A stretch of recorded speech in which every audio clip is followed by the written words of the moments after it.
Hi friends, എല്ലാവർക്കും നമ്മുടെ പുതിയൊരു വീഡിയോയിലേക്ക് സ്വാഗതം. ഇത്രയും നാളും വ്ളോഗേഴ്സിനെ പറ്റിയ ക്യാമറ ഏത് എന്നുള്ള ചോദ്യത്തിന് കൂടുതൽ പേരും പറയുന്ന ഉത്തരം കാനോണിൻ്റെ G7X മേടിച്ചുള്ളൂ എന്നുള്ളതാണ്. ഇത്രയും നാളും കാനോണിൻ്റെ G7Xനെ പൊക്കി പിടിച്ച് നടന്ന ആളുകൾ ഇനി സോണിയുടെ ഷോപ്പിലേക്ക് നടക്കേണ്ടി വരുമോ? സോണി അവരുടെ ഏറ്റവും പുതിയ ക്യാമറ സ്പെഷ്യലൈസ്ഡ് ഫോർ വ്ളോഗേഴ്സ് അവതരിപ്പിക്കുകയുണ്ടായി. സ്പെസിഫിക്കേഷൻസ് എന്തൊക്കെയാണെന്ന് നോക്കാം, വ്ളോഗേഴ്സിനെ അട്രാക്ട് ചെയ്യുന്ന ഘടകങ്ങൾ എന്തൊക്കെയാണെന്ന് നോക്കാം. Welcome to food photos.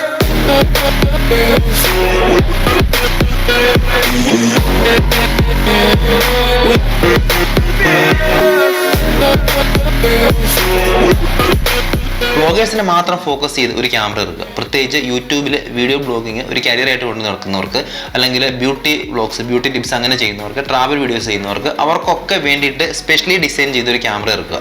Sony അങ്ങനെ ഒരു ക്യാമറയാണ് കുറച്ച് ദിവസങ്ങൾക്ക് മുമ്പ് അവതരിപ്പിച്ചത്. വ്ളോഗേഴ്സിനെ അട്രാക്ട് ചെയ്യുന്ന എന്തൊക്കെ സ്പെഷ്യാലിറ്റീസ് ആണ് ഈ ക്യാമറയിൽ ഉള്ളത് അതൊക്കെ നോക്കാം. അതിനു മുമ്പ് ജനറലി ഇതിൻ്റെ സ്പെസിഫിക്കേഷൻസ് ഒന്ന് നമുക്ക് പറയാം.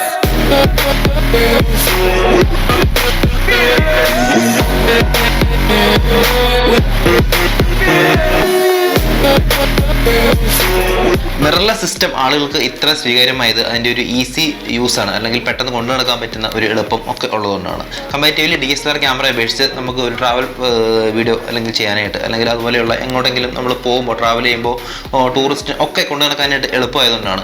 ആ ഒരു രംഗത്തേക്കാണ് ഈ ഒരു ക്യാമറയും അവർ പ്ലേസ് ചെയ്യുന്നത്. നമുക്ക് കൊണ്ടു നടന്ന് വീഡിയോസ് ചെയ്യാനായിട്ട് ഒരുപാട് സ്പെസിഫിക്കേഷൻസ് അല്ലെങ്കിൽ ഒരുപാട് അട്രാക്റ്റിംഗ് ഫീച്ചേഴ്സ് ഈ ഒരു ക്യാമറയിൽ, സോണിയുടെ ക്യാമറയിൽ അവർ കൊണ്ടുവന്നിട്ടുണ്ട്. നിങ്ങൾക്കറിയാം, സോണിയുടെ ഫോക്കസിനെ കുറിച്ച് നമുക്ക് പ്രത്യേകം പറയേണ്ട കാര്യമില്ല. വളരെ ഫാസ്റ്റ് ആയിട്ടും ആക്യുറേറ്റ് ആയിട്ടും ഫോക്കസ് ചെയ്യുന്ന കാര്യത്തിൽ സോണി മറ്റുള്ള ക്യാമറകളെ അപേക്ഷിച്ച് വളരെ മുന്നിലാണ് എന്നുള്ള കാര്യം. ഇനി നിങ്ങൾ കാത്തിരുന്ന ആ മെയിൻ ഫീച്ചർ, എന്തുകൊണ്ടാണ് ഇത് വ്ളോഗേഴ്സിനെ വേണ്ടി ഫോക്കസ് ചെയ്യുന്നു എന്ന് പറയുന്നത്, അല്ലെങ്കിൽ എന്തുകൊണ്ടാണ് ഇത് വ്ളോഗേഴ്സിനെ അട്രാക്ട് ചെയ്യുന്നു എന്ന് പറയപ്പെടുന്നത്, അതെന്തൊക്കെയാണെന്ന് നമുക്ക് നോക്കാം. LCD സ്ക്രീന് 180 ഡിഗ്രിയിൽ ടിൽറ്റ് ചെയ്യാനായിട്ട് പറ്റും എന്നുള്ളത് ഒരു പ്രത്യേകതയാണ്. അല്ലെങ്കിൽ പുറത്തേക്ക് ഔട്ട്സൈഡിലേക്ക് ഇത് കൊണ്ടുവരാൻ പറ്റും എന്നുള്ളത് പ്രത്യേകതയാണ്. വ്ളോഗേഴ്സിനെ സംബന്ധിച്ചിടത്തോളം ഇത് വളരെ ഇമ്പോർട്ടൻ്റ് ആയിട്ടുള്ള ഒരു കാര്യമാണ്. നമ്മൾ സെൽഫി ഷൂട്ട് ചെയ്യാനായിട്ട്, അല്ലെങ്കിൽ എന്താ പറയുക, നമ്മളെ കണ്ടുകൊണ്ട് തന്നെ ഷൂട്ട് ചെയ്യാനായിട്ടൊക്കെ ഇത് വളരെ ഉപകരിക്കുന്നുണ്ട്. 4K റെസൊല്യൂഷനിൽ വീഡിയോ ഷൂട്ട് ചെയ്യാൻ സാധിക്കും.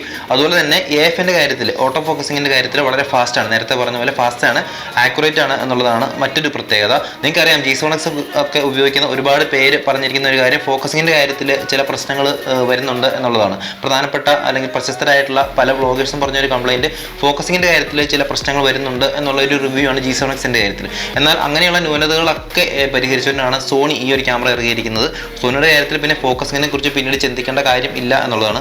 ലെൻസിൻ്റെ ഒരു അപ്പർച്ചർ നോക്കുകയാണെങ്കിൽ f1.8 വൈഡ് ആയിട്ടുള്ള ഒരു അപ്പർച്ചറാണ്. ഇത് ഒരു ലോ ലൈറ്റിൽ ഉള്ള കണ്ടീഷനിൽ, അല്ലെങ്കിൽ വെളിച്ചം കുറവുള്ള സാഹചര്യങ്ങളിലൊക്കെ നല്ല രീതിയിൽ തന്നെ വീഡിയോ ഷൂട്ട് ചെയ്യാൻ സഹായിക്കും എന്നുള്ളതാണ്. ലെൻസ് മേക്കേഴ്സിൽ പ്രമുഖന്മാരായ സേസിൻ്റെ ലെൻസാണ് ഈ ഒരു ക്യാമറയുടെ കൂടെ ഉള്ളത്. ഫോക്കൽ ലെങ്ത് നോക്കുകയാണെങ്കിൽ 24 to 70 mm വരെ ഉള്ള ഒരു ലെൻസാണുള്ളത്. വളരെ നല്ല ഒരു ഒപ്റ്റിക്സ് ആണെന്ന് പറയാൻ സാധിക്കും. വ്ളോഗേഴ്സിനെ അട്രാക്ട് ചെയ്യുന്ന മറ്റൊരു ഘടകം ബാക്ക്ഗ്രൗണ്ട് ബ്ലർ, അല്ലെങ്കിൽ ബാക്ക്ഗ്രൗണ്ട് ഡീഫോക്കസ് ചെയ്യാനുള്ള ഒരു ബൊക്കെ എഫക്റ്റ് ഒക്കെ കൊടുക്കാനുള്ള ഒരു കാര്യം കൊണ്ടുവന്നിട്ടുണ്ട് എന്നുള്ളതാണ്. സോണി കൊണ്ടുവന്നിരിക്കുന്നത് വളരെ അഡ്വാൻസ് ആയിട്ടുള്ള ഒരു ടെക്നോളജിയാണ് ഇത്.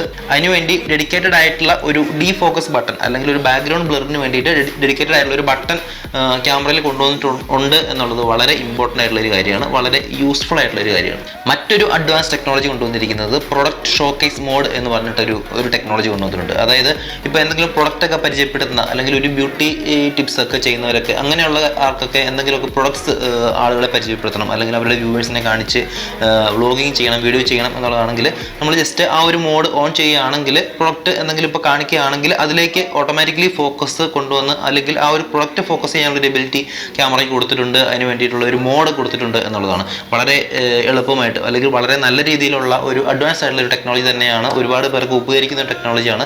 സാധാരണഗതിയിൽ നമ്മൾ ഒരു മോഡിൽ ചെയ്യുമ്പോൾ പെട്ടെന്ന് അതിലേക്ക് ഫോക്കസ് ഷിഫ്റ്റ് ചെയ്തിട്ട് അതിലേക്ക് ഫോക്കസ് മാറുന്നതൊക്കെ അങ്ങനെ പോസിബിൾ ആയിട്ടുള്ള കാര്യമല്ല. വളരെ അഡ്വാൻസ് ആയിട്ട്, വളരെ ഇമ്പോർട്ടൻ്റ് ആയിട്ട് ഉള്ള ഒരു ടെക്നോളജിയാണ് ആ കൊണ്ടുവന്നിരിക്കുന്നത്. പ്രൈസിൻ്റെ കാര്യത്തിലേക്ക് വരുമ്പോൾ ഇത്തിരി ഒന്ന് കൂടുതലാണ്. അപ്രോക്സിമേറ്റ്ലി ഒരു $750 ആണ് പ്രതീക്ഷിക്കുന്നത്. ഇനി നമുക്ക് അതിൻ്റെ നെഗറ്റീവ് സൈഡിലേക്ക് ഒന്ന് പോയി നോക്കാം. 4K റെസൊല്യൂഷൻ ഉണ്ട് എങ്കിൽ തന്നെയും 60 FPS 4K റെസൊല്യൂഷനിൽ ഷൂട്ട് ചെയ്യാൻ സാധിക്കില്ല എന്നുള്ളത് നെഗറ്റീവാണ്.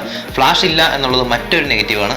ഇലക്ട്രോണിക് വ്യൂ ഫൈൻഡർ ഇല്ല എന്നുള്ളത് മറ്റൊരു പ്രധാനപ്പെട്ട നെഗറ്റീവാണ്. അതുപോലെ തന്നെ ഫോക്കസ് റിംഗ് ഇല്ല എന്നുള്ളത് ഒക്കെ ആളുകൾ എടുത്ത് പറയുന്ന ഒരു റിവ്യൂവിൽ പലരും ശ്രദ്ധിച്ചിട്ടുള്ള ഒരു നെഗറ്റീവാണ്. വ്ളോഗേഴ്സിന് വേണ്ടി സ്പെഷ്യലൈസ് ചെയ്ത് ഒരു ക്യാമറ ഇറക്കുമ്പോൾ സ്വാഭാവികമായിട്ടും ഫോട്ടോഗ്രാഫി രീതിയിൽ, അല്ലെങ്കിൽ ഫോട്ടോഗ്രാഫിയുടെ കാര്യങ്ങളിലേക്ക് വരുമ്പോൾ ചില ഡീമെറിറ്റ്സ്, അല്ലെങ്കിൽ ചില ന്യൂനതകളൊക്കെ ഉണ്ടാകാനായിട്ട് സാധ്യതയുണ്ട്. എനിവേ, സോണിയുടെ പുതിയ ഈ ക്യാമറയ്ക്കായിട്ട് നമുക്ക് കാത്തിരിക്കാം. G7X നീ തീർന്നടാ എന്ന് പറയേണ്ടി വരുമെന്ന് നോക്കാം.